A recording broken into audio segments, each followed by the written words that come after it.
My name is Elena Brooks. I'm 35 years old, living in Santa Barbara. I used to believe I had a peaceful marriage and a family that, while far from perfect, was warm enough.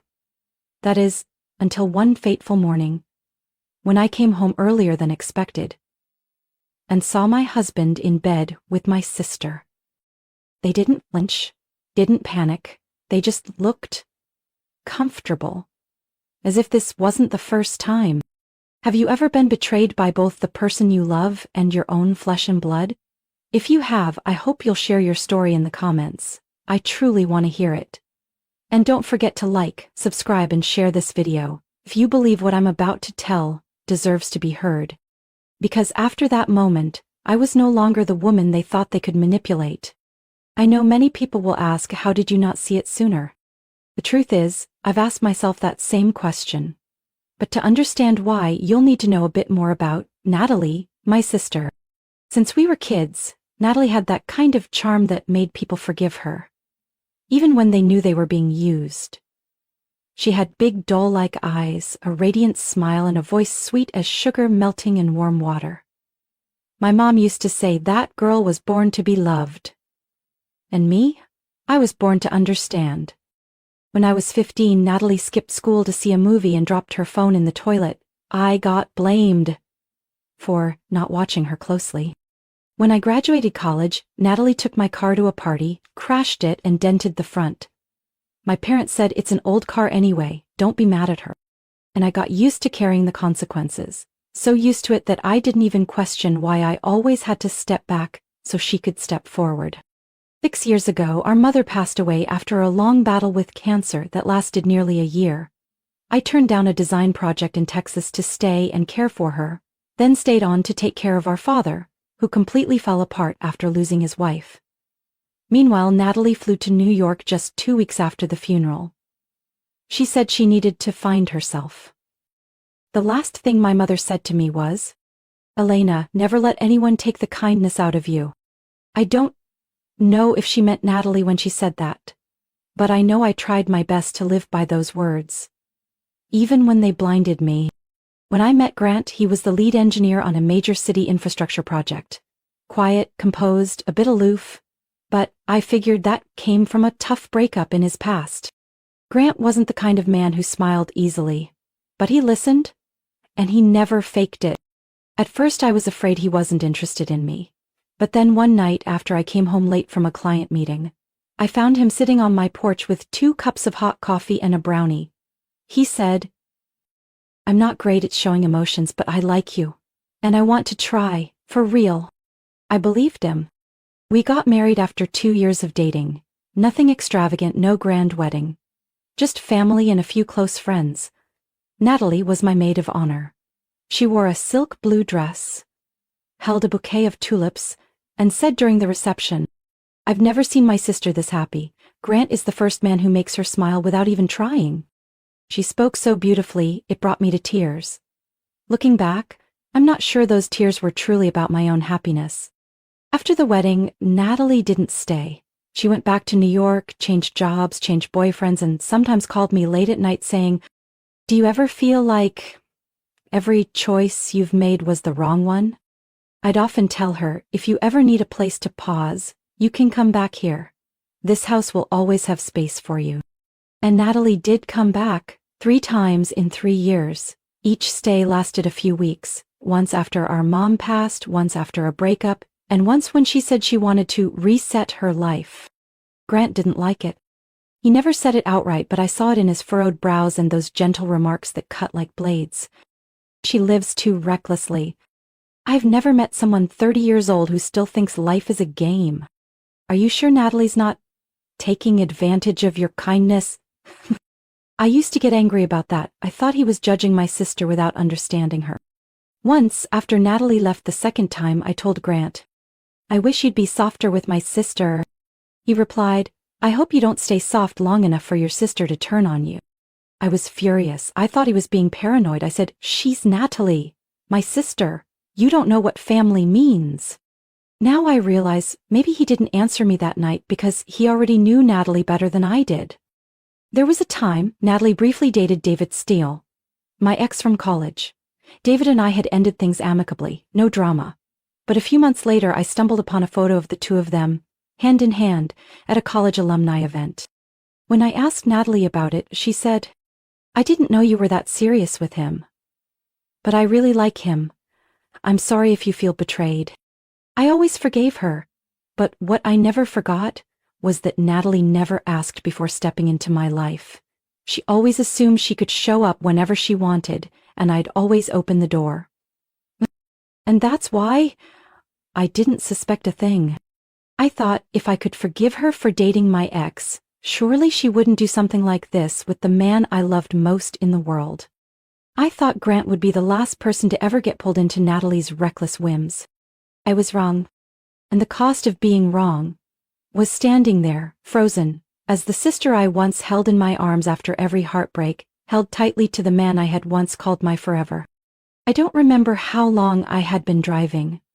All I know is that when I finally stopped, my hands were still gripping the steering wheel, knuckles white. The GPS said I was nearly 3 hours north of Santa Barbara, parked in front of a small wooden cabin tucked deep in a pine forest. It was the same cabin where Clara, my best friend from college, and I once dreamed up lives of freedom. Before I married Grant, before we drifted apart without any real reason. I sent a text. "Clara, I know it's been a long time, but could I stay for a few days?" Her reply came in less than a minute. "Doors open, tea's ready." Clara wasn't the type who needed long explanations. She always knew how to make someone feel safe without asking a single question. As I stepped into the cabin, the scent of pine wood mixed with gentle chamomile made my chest tighten. Not because the pain was gone, but because, for the first time in years, I felt safe. "Whenever you're ready to talk, I'm here," Clara simply said. "No, what happened? No, are you okay?" And it was that silence that made me feel overwhelming gratitude. I sat in the armchair by the window, watching night fall through the trees. It was colder than I remembered. I was still in my wrinkled work dress from that morning. I hadn't changed. My body didn't want to. It didn't want to eat. It didn't want to think. My phone buzzed. A message. I opened it. "Grant. I miss you. I booked us a table tomorrow night at Osteria. You know, your favorite place." I didn't move. The screen glowed dimly. The short message cut sharper than any knife. I remembered our wedding night 6 years ago. Natalie stood on the stage, holding a mic, tears welling up as she said, "My sister is strong and deserves everything good. I don't think there's anyone better than Grant to love her for the rest of her life." I cried when she said that. But now I know. Those tears weren't from joy. They were tears for something she couldn't have. Or more accurately, hadn't had. While I was still there. I set the phone down. I didn't call back. I pulled the faux fur blanket over my chest and sat there like a hollow shell. The emptiness in my chest kept growing, colder, deeper. I couldn't stop thinking. How long had this been going on? It couldn't have been the first time. The way Natalie left less than 30 minutes before I got home, the way Grant had already booked a table, still texting me like nothing had changed, it was all too smooth to be a slip-up. No, this was planned. A performance they had rehearsed again and again. And me, I'd been the loyal audience to that show day after day. Without knowing, I had made the betrayal easier. Clara came back into the living room with 2 mugs of hot cocoa. She placed one in my hand, saying nothing. "You know, my sister once slept with my ex," I whispered. "And I forgave her." I thought, that's what older sisters are supposed to do. Clara looked up, eyes resting on mine for a long time. "No, Elena," she said softly, "that's what someone trained to endure does." I lowered my head. Maybe she was right. I don't know when I started confusing forgiveness with weakness. I had always believed that if I was patient enough, kind enough, trusting enough, things would work out. But what I didn't realize was this: people only value trust when they have no intention of breaking it.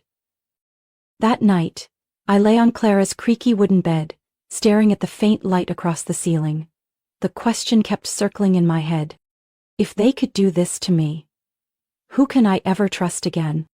I didn't have the answer, but I knew one thing. I couldn't go back. The next morning, I woke up in Clara's cabin with a completely different feeling. No more numbness, no more hollow chill in my chest. In its place was a strange quiet, like a lake before a storm. A kind of clarity that didn't need coffee, didn't need deep sleep, only needed the truth to open its eyes. I picked up my phone and scrolled back to Natalie's message.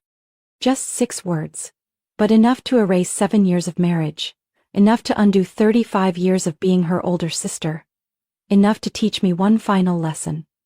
I had been kind for too long to people who didn't deserve it.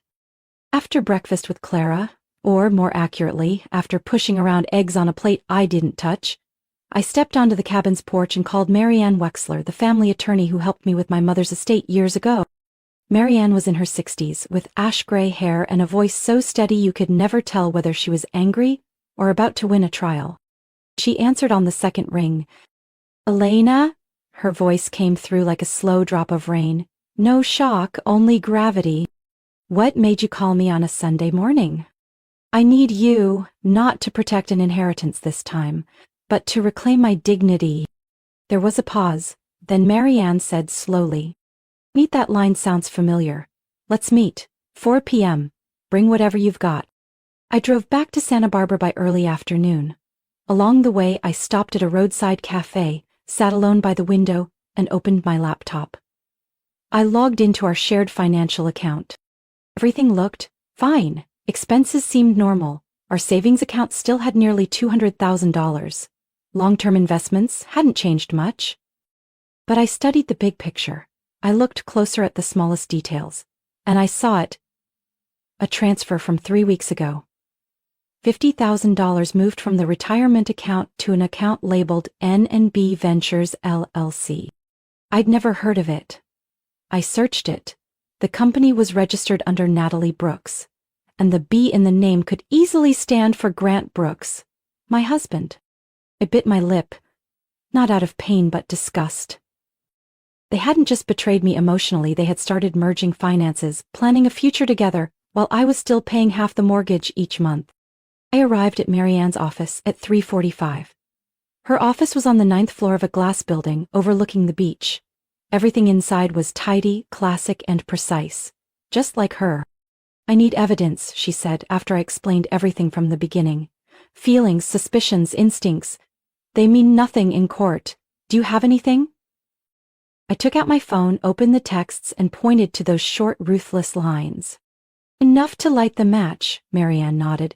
"But if you want to take this all the way, and I think you should, we'll need more. Cameras, recordings, financial logs, anything they've left behind." "I'll handle that part." "You'll need an investigator," she said. "I know someone. Used to be with the FBI. Retired but still in the game. Loves gardening and catching liars. His name is Hank." I met Hank Rollins the next morning at a nursery near the marina. He wore a plaid shirt, cowboy hat, and held a large coffee mug that read, "I don't guess I find." "You're the wife, right?" Hank asked after shaking my hand. "I saw the way you walked in. Your eyes holding something buried deep where no one else could see. I've met people like you before. They don't come to cry. They come to win." "I'm not here to win, I'm here for the truth and the evidence." "Now that's my kind of client," he smirked. "You give me a list of places they might meet, suspicious dates and times, I'll handle the rest." When I got home, I stepped back into the role of the perfect wife. I emailed Grant, "I'll be in Seattle next weekend just like we planned. You could have Natalie over for dinner if you want. I left your favorite red wine in the cabinet." I even added a smiley face. "So sweet. You really are an angel." I stared at the screen, not sure whether to laugh or throw up. I wasn't an angel anymore. I was the one cleaning up the shattered pieces, and I'd brought both the trash bags and a flashlight.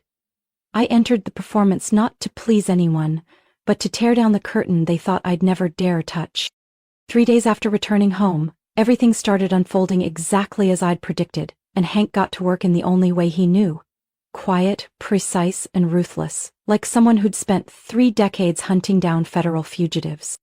"We don't just need proof they're sleeping together," he said as he installed the equipment.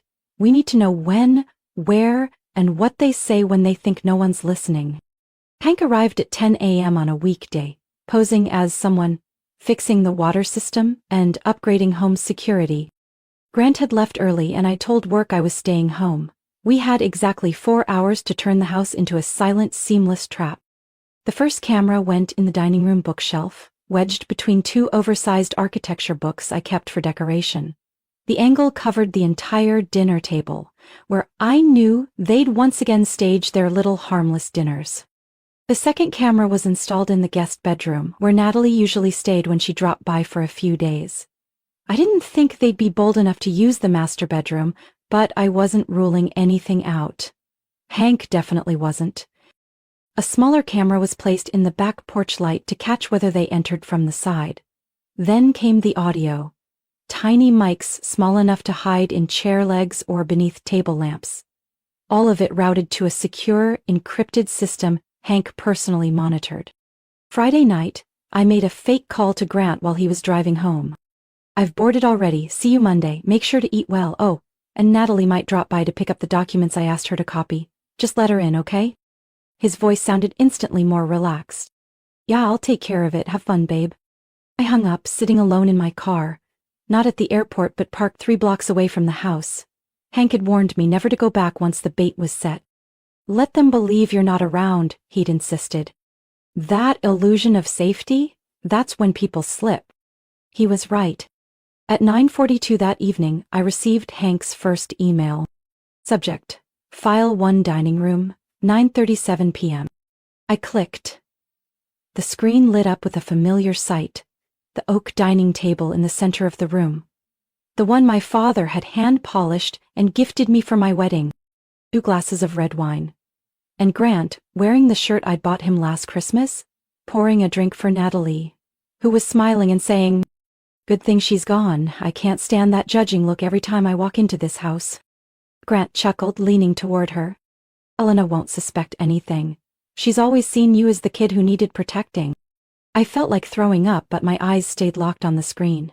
Natalie swirled her glass, speaking in a calm, casual tone, like telling a harmless story. "She's so clueless. I bet if I told her I needed the house to shoot some content for my freelance gigs, she'd hand me the keys without blinking. That's what sisters are for." They both laughed, a laugh too familiar, too aligned, too empty.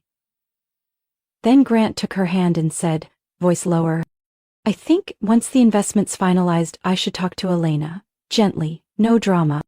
Natalie let out a dry chuckle. "If she finds out, she'll fall apart. But she won't do anything. She's that kind of person, just absorbs it all." Hank kept the clips coming. In another, they were in the kitchen. Natalie wrapped her arms around Grant from behind and whispered, "Do you think she knows?" Grant lowered his head, kissed her forehead. "If she knew, she would have done something. But this is Elena, she'll stay quiet, just like always." I stopped the clip there. Not because I couldn't take more, but because I'd heard enough. The next morning, I sent everything to Marianne fully encrypted, with detailed notes, timestamps, locations, key dialogue. She called back in under 10 minutes. "Elena," she said, her voice sharp as a knife's edge, "what you've got here? It's enough to make sure neither of them ever shows their face again. But we need one last piece. The finances." "I'll handle it," I replied. "I want to separate all assets immediately."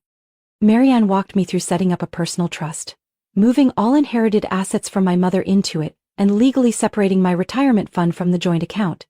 All under the umbrella of risk management. Fully legal. I also quietly scheduled a meeting with my father's attorney. Natalie had tried to convince him to sell the family home for a startup investment with Grant.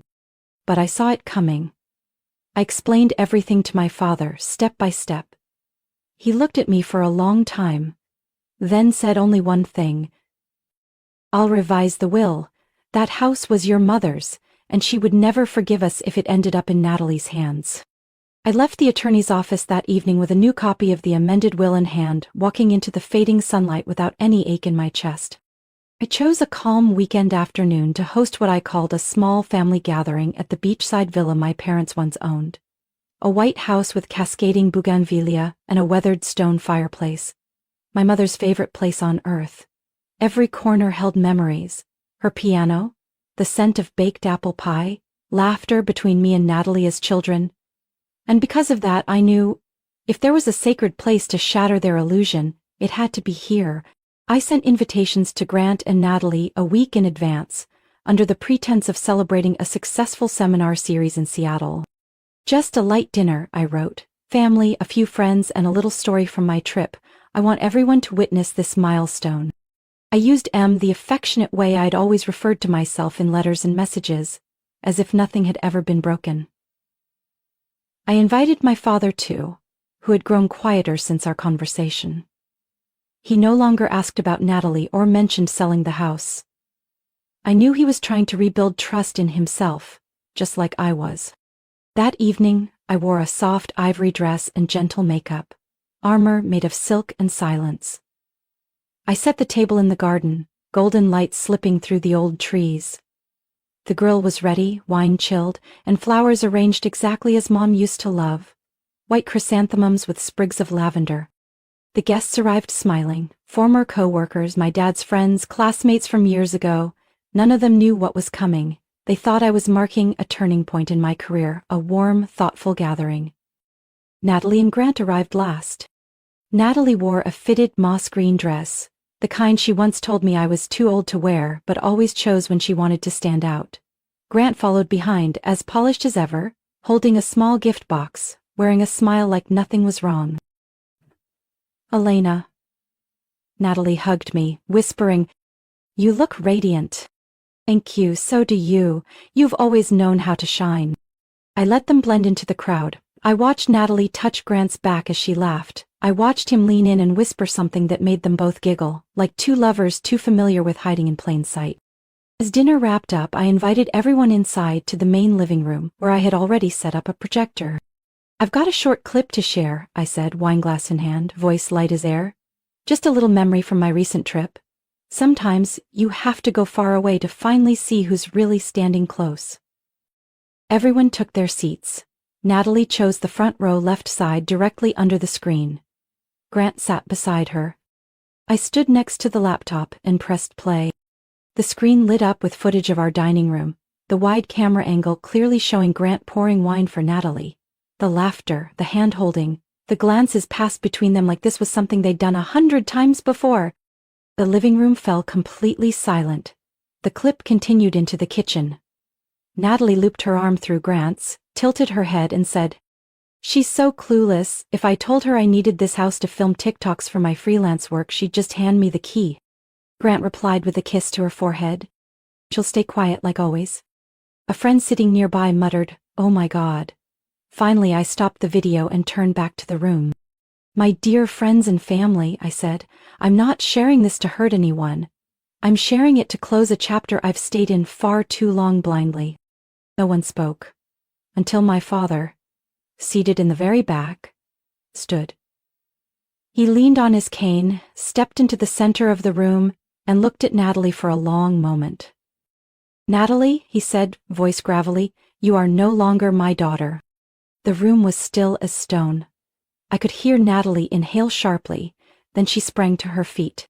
"Dad, you don't understand. She set this up on purpose to tear us apart." "Enough," he interrupted, his eyes red but clearer than they'd ever been. "You betrayed the one person who always stood by you, who forgave you. After your mother died, I thought you were what I had left to protect. I was wrong." Natalie clenched her fists, then turned to Grant. But he looked down, silent, as if even he had run out of excuses. I looked at them both. In that moment, I didn't feel hate. It was as if I had already cried everything out long ago, buried all feeling the moment I hit send on that email inviting them here. I set my wineglass on the table and slowly walked toward my father, taking his hand. In a room full of people I once called family, as the soft light of late afternoon spilled through the curtains, I knew that from this point forward, all performances were over. I still remember how it felt, standing there in that room, all eyes on me, yet no one dared breathe too loudly. They were still reeling from the video, from Natalie's venomous words, and the smug look Grant had given her when he thought I'd never find out. I was standing among them, but for the first time in years, I no longer felt small. "I've signed the divorce papers," I said, my voice calm but clear enough to still the air in the room. And I've filed for full transfer of ownership for the house, the Lexus, and all shared accounts. Grant froze, his face drained of color, his eyes darted as if searching for an exit. He stammered. Elena? Wait, let me explain. This isn't what you think. I was tempted. Natalie came on to me. Natalie turned to him, half shocked, half disgusted. Unbelievable, she scoffed, her laugh shaky, unable to mask her fury. You're really saying that in front of me? Blaming me to save your own skin? That's enough, I said softly, like finally setting down a weight I'd carried too far. I'm not here to argue over who started it. I'm here to end it. Grant stepped forward, reaching out as if to take my hand, but I stepped back. Elena, I was wrong, I know that, but we can fix this. We've gotten through worse. Kids, finances, everything. I don't want to lose you. You lost me the night you poured wine for my sister with the same hands that used to hold mine, I said. And if I had any doubt left, the recording where you said I was the kind who wouldn't do anything erased all of it. Grant had nothing left to say, but Natalie didn't stay quiet for long. You always blow things out of proportion, she sneered. You're just playing the victim again, aren't you? And that house. I've talked to Dad about it for ages. It's part of the family estate, not yours alone. Before I could respond, the living room door creaked open. The sound of heels on hardwood struck like fate's drumbeat. Marianne entered. Her hair was grayer than when I last saw her, but her posture was straight and her expression sharp as ever. In her hand was a leather-bound folder. Apologies for being late, she said, nodding to me, then turning to Natalie. But it seems I arrived right on time. Natalie scowled. Who are you?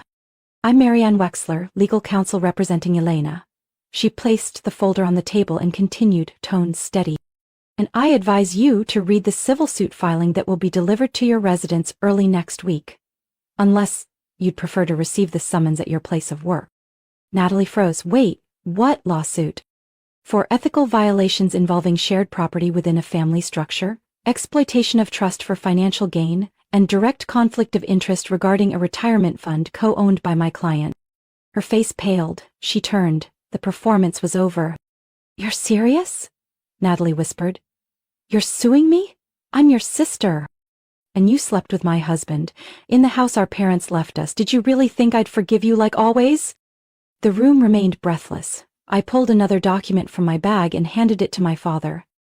Dad, I said gently, this is a copy of the updated trust confirmation. The house is now officially placed in your name under the Asset Protection Trust. Natalie no longer holds any claim. He nodded slowly. I've already signed. Because your mother would never allow this house to be used as a place for betrayal. Natalie didn't cry, but something in her eyes shattered. Grant slumped into a chair, burying his face in his hands. He knew he'd lost. Not just his marriage, not just his reputation, but his last chance to control anything at all. I walked back to the table and picked up the unfinished glass of wine.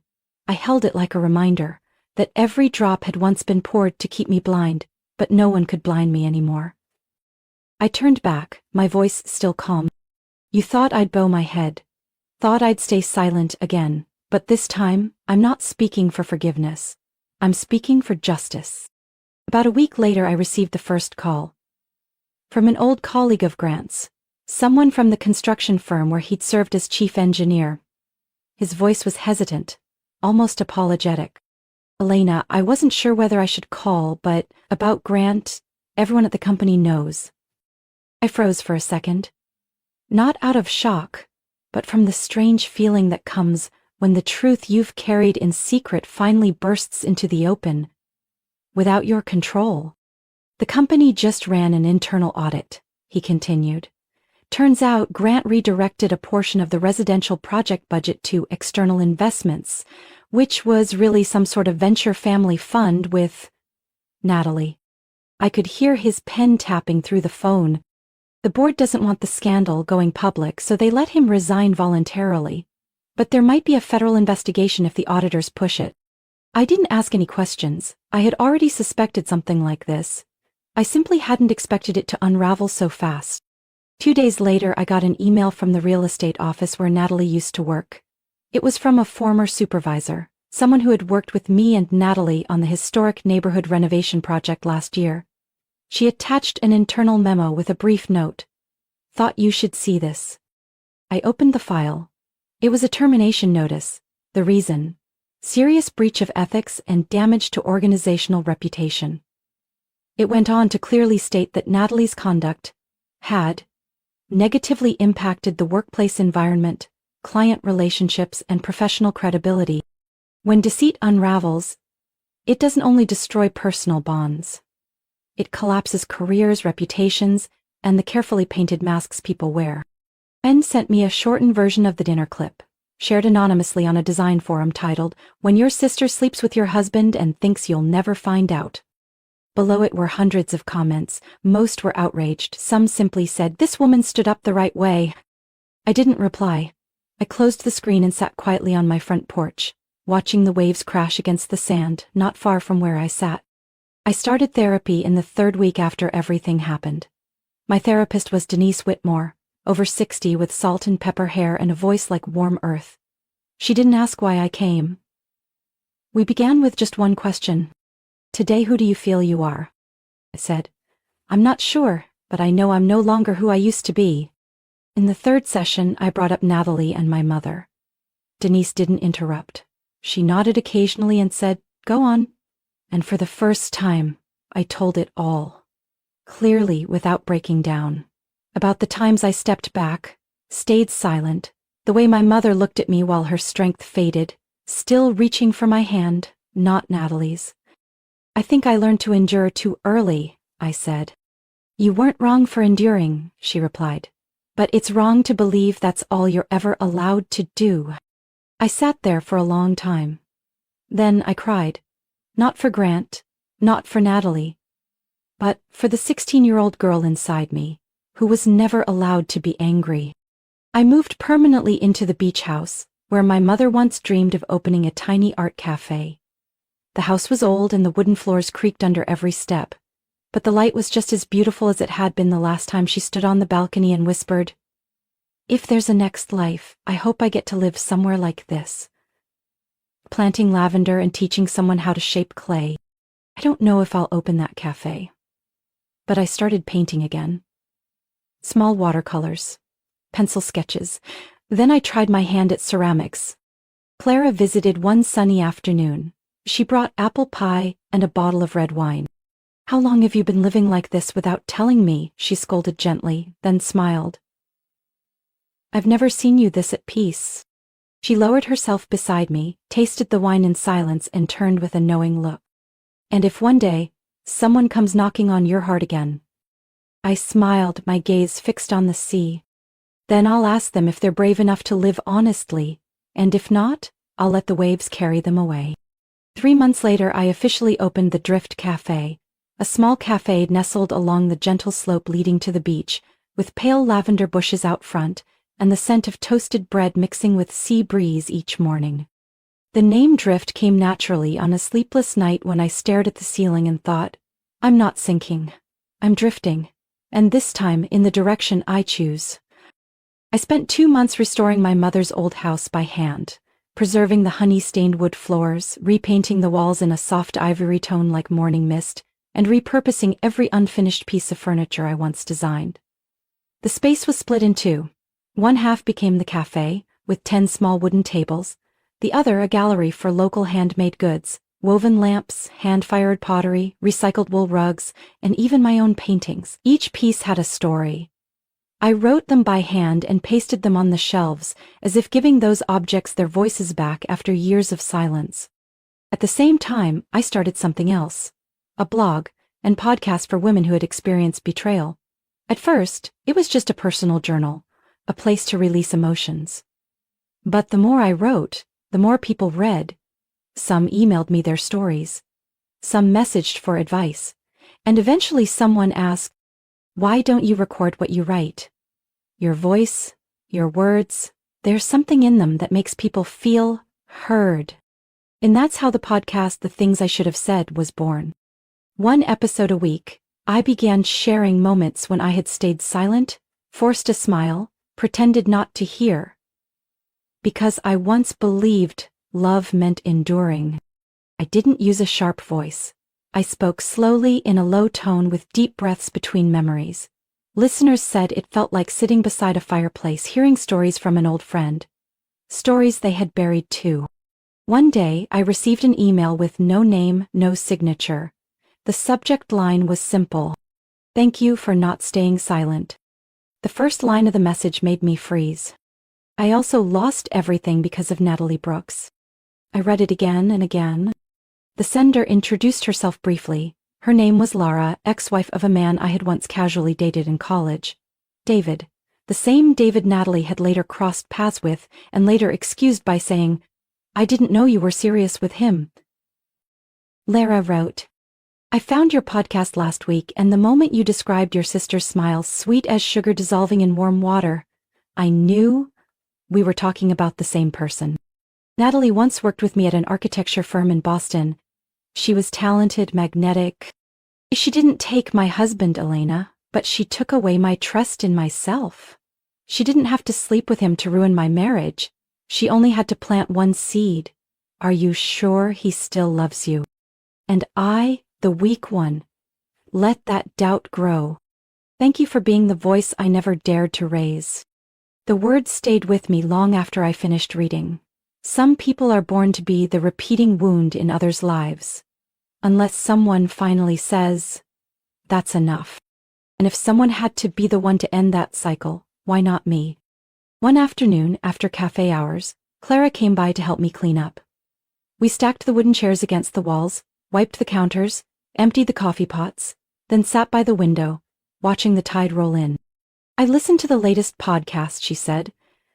There's a part where you say, I don't hate them, but I will never let them do it again. I think that's your strength. And if they come back? Clara asked gently. I stayed quiet for a moment. Then I shook my head slowly. I don't think they're brave enough, and even if they are, I no longer have a place for them. Clara didn't say anything more. She smiled and rested her hand over mine. I looked out at the sea. The waves kept crashing into the shore. Steady, not angry, not regretful. 1 year after the afternoon I hung the first wooden sign in front of the Drift Cafe, I stood on stage at a conference for women entrepreneurs in California. The venue wasn't large, but it felt warm, with soft lighting and rows of chairs arranged in a wide arc like open arms.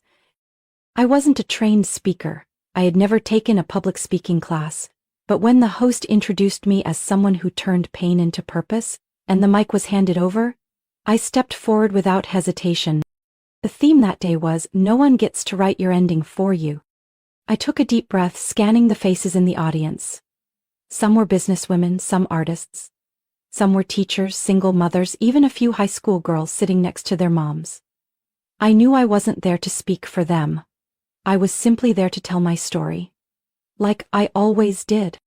I used to think I lived for peace, I began, my voice flowing through the room like cool water. I used to confuse endurance with love, silence with grace. But one day, the people I loved most showed me, if you don't protect yourself, no one else will. I continued, I'm not here to tell a revenge story. I'm here to share a journey. A journey where I had to face the truth, layer by layer, even when it was bitter and cruel. And I'm sharing it because I believe someone out there, maybe in this room, maybe listening somewhere else, needs to know that it's okay to say enough without apologizing. Someone once told me, Alina, you're too kind. I used to think that was a compliment, but now I know being kind doesn't mean letting others hurt you without limits. I paused and looked down at the front row. My father sat there. He rarely attended events like this, but that day he wore a light gray suit and a carefully knotted tie. In his hands was a bouquet of white tulips, my mother's favorite flower. He looked at me with misty eyes, lips pressed tight. I gave a soft nod, then went on. My little cafe isn't a miracle, but every morning, when I unlock the door and see sunlight filter through the glass, I know I'm living the part of life I chose. I lowered the mic and placed my hand over my chest.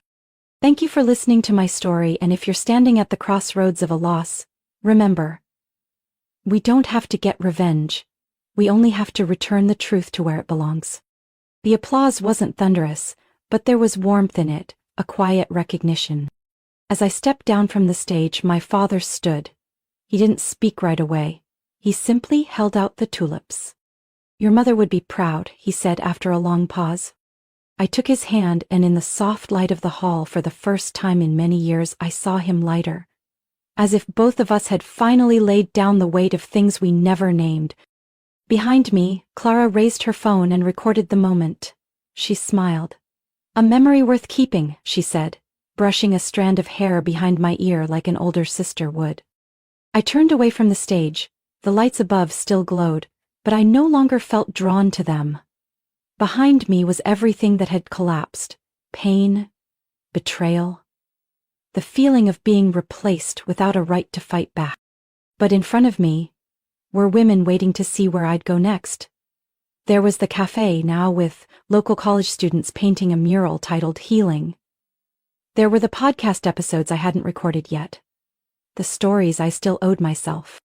What would you do if the person who betrayed you was your own flesh and blood, the one you once held in your arms? If one day your silence was mistaken for weakness, and your kindness became an excuse for someone to trample over you, what would you choose? If you've ever been in a similar place, hurt by someone you trusted most, please share your story in the comments. Maybe what you write will be the courage someone else needs to move forward.